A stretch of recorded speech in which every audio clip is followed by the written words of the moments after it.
నమస్తే, welcome to college TV.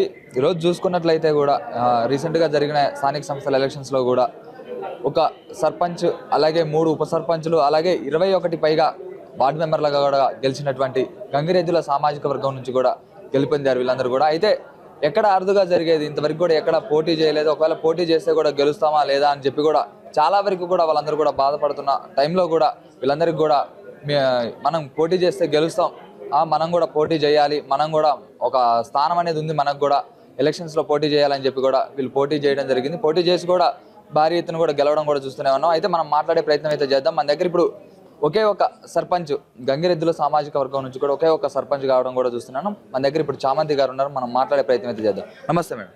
నమస్తే. ఎట్లా అనిపిస్తుంది? గంగిరెద్దుల సామాజిక వర్గం నుంచి కూడా ఇంతవరకు కూడా ఎవరు పోటీ చేయలేదు, చేసినా కానీ ఒకవేళ గెలుస్తారా లేదని చెప్పి ఒక భయం అనేది అయితే ఉంటుంది.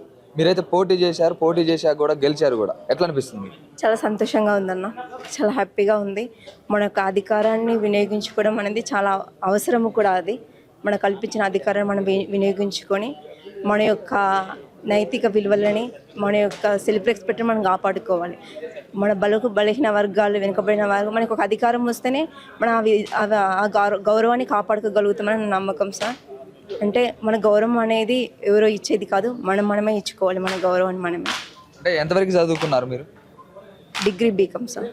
అంటే గంగిరెద్దు సామాజిక వర్గంలో కూడా వాళ్ళు వృత్తులు అనేవి చేసుకుంటూ పోతూ ఉన్నారు. చదువు కూడా చాలా వరకు కూడా చదువుకోకుండా కూడా వాళ్ళందరూ కూడా వృత్తులే చేస్తున్నారు అనమాట.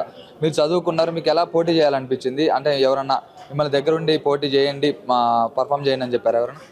తప్పకుండా మా యొక్క పెద్దవాళ్ళు చెప్పారు, చదువుకున్నావు కదా పోటీ చేస్తే బాగుంటుంది అని వాళ్ళు చెప్పారు. పెద్దవాళ్ళ యొక్క మోటివేషన్స్, సలహాలు, వాళ్ళ యొక్క సూచనల మేరకు పోటీ చేయడం జరిగింది. ఓకే, ఎన్ని ఓట్లు ఉన్నాయి మీ ఊర్లో? 1200. అంటే ఎంతమంది సర్పంచ్ అభ్యర్థులుగా పోటీ చేశారు? ఒకవేళ ఇప్పుడు పోటీ చేస్తుంటే కూడా వాళ్ళకి మనం ఓటు వేయాలని చెప్పి కూడా వాళ్ళకి ఒక అసంఘిక భావం అయితే ఉంటుంది కదా, దాన్ని మీరు ఎలా ఎదుర్కొన్నారు? 5 మెంబర్స్ పోటీ చేశారు. ఆ భావన మాత్రం మాకు ఎదురవ్వలేదు. మా గ్రామంలో ప్రతి ఒక్కరు సహకారంగానే ఉన్నారు. ఏ క్యాస్ట్ వాళ్ళు పోటీ చేశారు? యాదవ్స్, వడ్డేరా, మేము. ఓకే, ఎంత మెజారిటీ వచ్చింది? 17. అంటే వాళ్ళందరూ కూడా వాళ్ళందరికీ కాదని, అగ్రకులాలను కాదని చెప్పి కూడా మీకు ఓటేసి గెలిపించారు కదా, వాళ్ళందరికీ ఎలాంటి సూచనలు ఇవ్వబోతున్నాయి, ఎలాంటి అభివృద్ధి చేయాలనుకుంటారు మీ విలేజ్కి? వాళ్ళందరినీ కాదు, మాకు ఇచ్చినందుకు ముందు ఫస్ట్ ఆఫ్ ఆల్ మా గ్రామస్తులకి, మా వాళ్ళకి మనస్ఫూర్తిగా కృతజ్ఞతలు, నమస్కారం తెలియజేస్తున్నాను.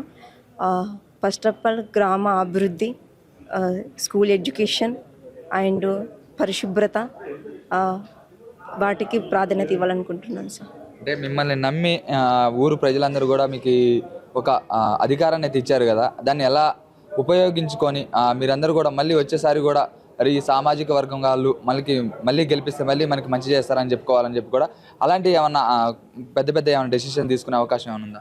అంతా ఆలోచించలేదు. ఖచ్చితంగా ఆ భావన మాత్రం ఉంది. ఖచ్చితంగా మంచిగానే చేస్తాము. ఖచ్చితంగా ఆ సానుకూల దృక్పథం మా పైన పడేటట్టు చాలా పనిచేస్తాం సార్. ఇక్కడ హైదరాబాద్ దగ్గర కూడా మీరందరూ కూడా వచ్చి ఇక్కడ సన్మానం అలాంటివి కూడా చేశారు. వాళ్ళందరికీ కూడా ఎలాంటి కృతజ్ఞతలు చెప్పబోతున్నారు? అలాగే ఇక్కడున్న ప్రతి ఒక్కరికి కూడా మీ తరపున ఏం చెప్పాలనుకుంటున్నారు?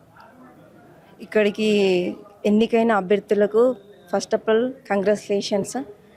మమ్మల్ని ఎంతగానో ఆదరించి, వెనుకబడిన కులాలుగా గుర్తించి, మా యొక్క విజయాన్ని వాళ్ళ విజయంగా అనుకొని, మా గెలుపును వాళ్ళ గెలుపుగా అనుకొని, మమ్మల్ని ఇంత దూరం వాళ్ళ యొక్క సమయాన్ని, వాళ్ళ యొక్క విలువైన సమయాన్ని వదులుకొని మా కోసం వాళ్ళ విలువైన సమయాన్ని కేటాయించి మాకు ఈ సన్మాన సభ చేయడం అనేది చాలా సంతోషకరంగా ఉంది.